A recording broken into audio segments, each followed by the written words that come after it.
Political lifeblood had been drained from him when the initials MP no longer stood after his name. This book is an attempt to make sense of the man I saw that day, long ago, to look hard at his reputation during his lifetime and his influence since he died, to make a reckoning with his life and with his legacy, the long shadow he still casts, and to understand what he really meant to his contemporaries and what he means to posterity. When I saw Churchill, no reminder was needed of how much he had loomed over our lives. What I couldn't have guessed then was how large he would still loom so long after his death, and yet how hard to grasp the reality of Churchill it would still be. A few things should be said. "Far too much has been and is being written about me," Churchill sarcastically observed, and that was the best part of 100 years ago, when he little guessed how much more, enormously more, would be written about him, not least by himself.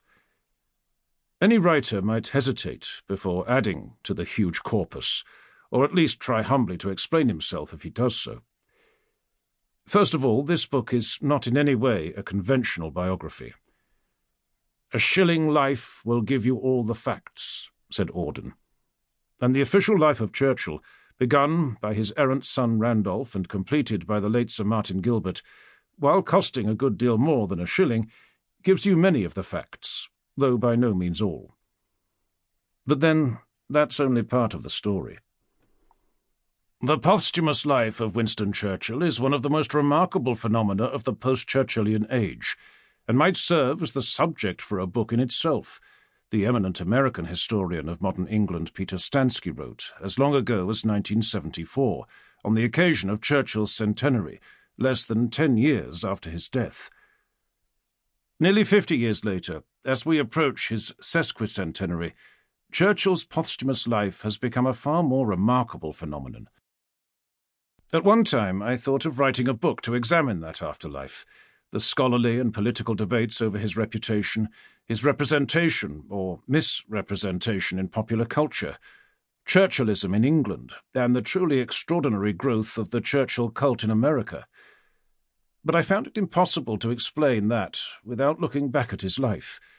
Even then, to do so in a comparatively short compass might have a ring of Monty Python's Summarize Proust competition, but I emphasize that this is not a life and times. As far as possible, I have tried to write as what Keynes called the historian of opinion, seeing Churchill through the eyes of his contemporaries, and keeping in mind F. W. Maitland's rule, "It is hard to think away out of our minds a history which has long lain in a remote past, but which once lay in the future." Events must be understood according not to how they turned out, but to how men at the time expected them to turn out, a principle which applies to Churchill's career more than most.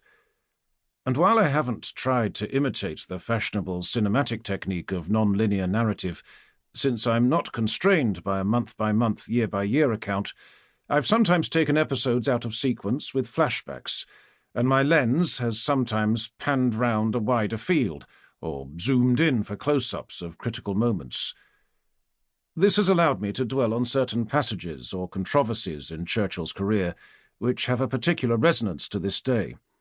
His imperial and racial attitudes, his belief in the English-speaking races, later peoples, and their supposed unity, particularly in the form of an Anglo-American special relationship, his strategical ambitions, obsessions and follies, his dealings with Ireland, his support for Zionism, his confused and conflicted attitude towards the bombing of cities and civilians, his complicated engagement with European integration and with what part, if any, the British should play in it, and, far from least, the legacy to this day of what he so dubiously called his wilderness years, and his critique of appeasement and the Munich Agreement. Part of the problem may be the sheer vastness of Churchill's life. He was born less than 10 years after an American Civil War which would endlessly fascinate him, fought in a country he would visit for the first of many times at the age of 20, and which would play a large part in his life, long before he was adopted there as a national hero. and made